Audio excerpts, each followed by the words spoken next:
Hello there. I'm going to talk to you today about what to do now that you've had your cooperating teacher or teachers give out your survey, and hopefully you have some results. If that's not the case, you definitely need to be in contact with me. But assuming that you have results, now the next step is to take that data set and try to figure out the answer to your research question. So you were able to use Google Forms to hand out your survey, so to speak, hand out. And so we're going to look today at finding those results. Like, okay, great, I have my Google form. Where's this data set now? We're going to look at some pre-made graphs because Google Forms does generate some graphs for you in the initial assignment of this project. That is part of the reason why I didn't want you to use Google Forms. Part is because you generally get a very low completion rate.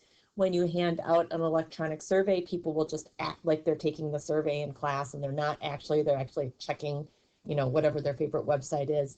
And the teacher doesn't necessarily know that. You don't necessarily know that.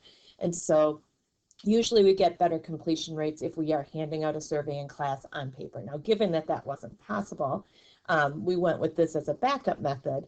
So hopefully, like I said, hopefully you actually have a data set, which is, fingers crossed.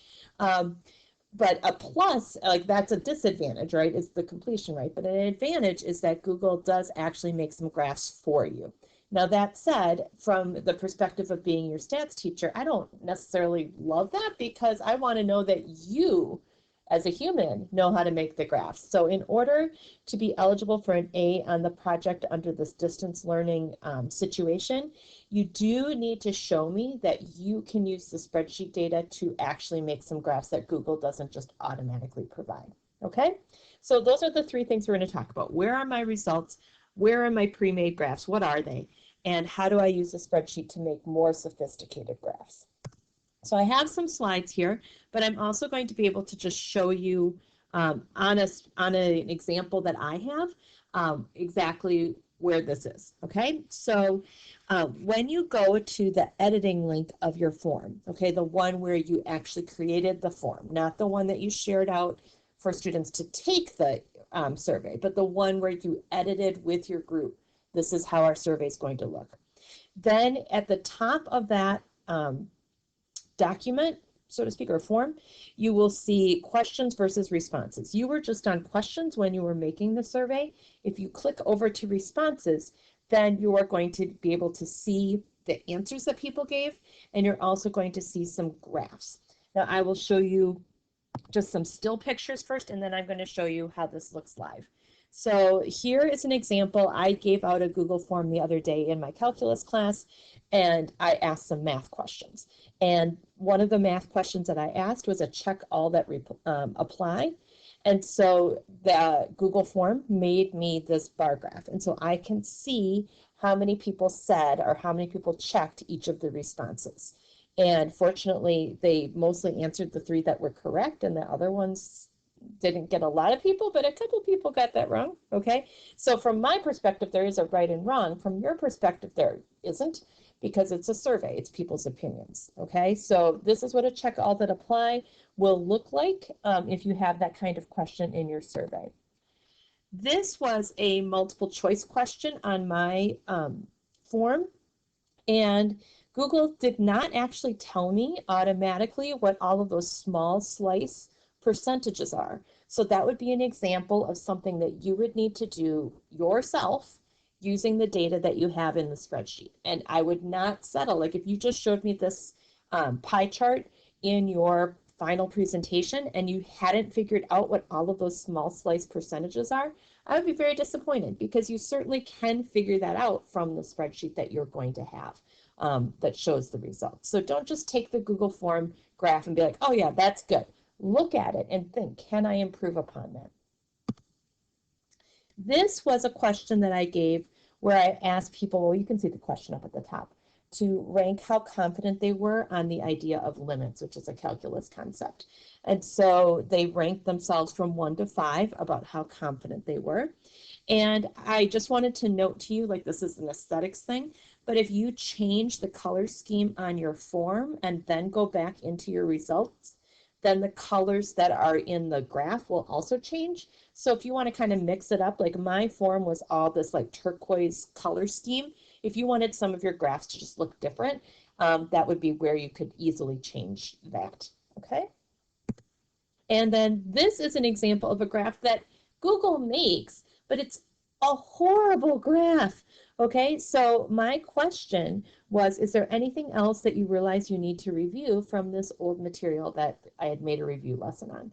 And this was a free response question, and then the Google form automatically tried to tabulate it. And so you could see, like, most of the things that are written there, only one person said, because of course they're not going to have like the same exact wording unless, you know, they just happen to coincidentally like write the same short little thing. And so this is a foolish graph. And so don't put the graphs that are like this. If Google Forms makes you something based on a free response question, it's going to look like this. This is junk, okay? Don't include this, okay? And then oh yeah, so I've gotten to the main part. Okay, so let's look back here. Oops, I'm not even on the right thing. Let's look here. Now, this is the live version of looking at my form. And so what I showed you in the slides was how I could click over here to responses. And then because this was homework, I actually had it collect email addresses. You might have as well if your cooperating teacher wanted that. But you can see here, these are the things that I took screenshots of, right? So it shows the different kinds of graphs here that were kind of nice. This is the one that I would find those other percentages for, and so on. So this is where I find the graphs, and I can just take, you know, screenshots of various graphs. But some of these are just total junk, right? Like this graph, total junk. This graph doesn't give me the small percentages, and maybe these like lengthy answers shouldn't be in the same. Maybe they should be like combined or something. It's hard to say. This is the other kind of junky one that I saw. So make sure that as you're looking through here, you're not just on autopilot, right? You have to make sure that you're doing something that is smart, okay? Now, another thing that I would recommend doing is turning off the responses, right? Because once you do that, then your data set is like sealed, right? So if someone in your cooperating teacher's class like tries to do the survey later, it's not going to then accept that. And you really don't want to accept, you know, any more responses once you have your data set. If you don't have a big data set yet, then don't do this. But if you have an adequate data set, you can turn it off, write an email to your cooperating teacher or teachers and say, thank you so much. My survey is over. I appreciate the help. All right, then this little plus sign is the symbol for a spreadsheet, and Google will populate a spreadsheet for you. You can choose to have it formatted a little differently. Like sometimes if you have long open-ended response kind of questions, what I do there is I just I do a select all. Here, sorry, I have my computer as a tablet. Let me go back so I can have the keyboard. I'll do Control A, which is a select all, and then in format I go to text wrapping and tell it to wrap. And then that's how these longer responses, like this one that I'm highlighting right now, fit in the box well, okay? So if I have something like this, now I want to think, is there some place that I can make a more interesting graph? And one place that might be more interesting is to do a scatter plot. So I'm going to be using data that probably shouldn't be scatter plot per se. I'm using this rank from 1 to 5. That really isn't quantitative, that's really categorical, but I just want to show you the idea. So if you have two questions where people gave a numerical answer, like I pack my school lunch 4 days a week and I spend $25 a week in the cafeteria, right? Like those are actually two numbers, 4 times $25, right? Those are actual quantities. Then I might want to make a scatter plot of this. Now, personally speaking, I think that the scatter plot feature that's built into the spreadsheet is not the greatest. We certainly could go to insert and chart and find the scatter plot there, but I think the Desmos, I unclick that. Now, I think the Desmos ability to make a spreadsheet is way nicer. We have used this earlier this year. So I just highlighted my data. I went Control C to copy it. I'm going to come over here to Desmos, This is just desmos.com. And then I can paste that spreadsheet data in, and look at how beautiful that was. That was just so easy to do. I can zoom in or out. And remember that you also can put in a line of best fit here. The syntax is a little weird, but this is something that we did earlier this year with the Cheerios lab and with your previous project. But you type something that looks like this. Exactly, okay? The Y with the 1, the little tilde thing that's kind of near tab on my computer at least, X1 plus B. And then it will give you your line of best fit.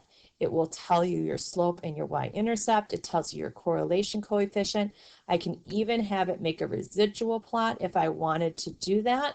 The residual plot, if I wanted to leave that on, but then turn, actually, I'm just not talking about that. That's kind of confusing. Okay, so the residual plot, like I would just snapshot just this part on its own without the green dots, right? The green dots should not be there also at the same time because it is two different graphs that I am making. I can turn off the line of best fit and turn it back on by selecting or deselecting that. And I think that's true here actually.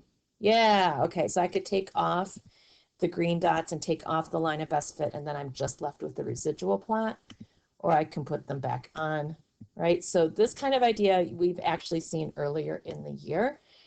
If you wanted a review of that, I would suggest looking in our Schoology page and look in the Unit 2 folder. And inside Unit 2, there's the project for Unit 2 folder. And this folder has the box plot maker, the histogram maker, a link to Desmos if that's useful to you. It gives, that's maybe not as useful. Yeah, these three things are not as useful, but it does give these three things down here, which might be useful to you in terms of making other graphs. Now, back in our spreadsheet, another thing that we could do would be to do a more sophisticated sort. So let's say that I was interested in what do people who answered 4 on this question, what do they typically say for this question? Maybe I'm interested in that, okay? Or I could use a different pair of questions, but whatever. Okay, so let's say I was interested in that. I wanted like do subgroups. What do people who said blank on question 1 say about question 2, okay? So if you want to do that, then you have to do a sort. Okay, what I would recommend if you're doing a sort is to copy the columns that you're interested in. I just did Control C, and I'm going to put those columns off in this blank space that I have over here because I don't want to mess up my original data set. And this could potentially do that. I just want to be on the safe side and not mess with the original. Okay, so now I have those 2 columns copied off to the side. I can go to, where is it, data. I can go to data, and you see how it says sort the range by column U, A through Z. So I'm going to see the range means the part that you have highlighted. So I'm going to do that. And what happened is very subtle, okay? So if you look over here, column U, which is underneath my recording box, column U is right here, and you can see, first of all the people who said 2 are first, then the people who said 3, then the people who said 4, then the people who said 5. So it sorted out that column and it put it in order. And what's interesting now is I can say, all right, here are the people who said 2 on the first question. Of the people who said 2, here are their responses for the second.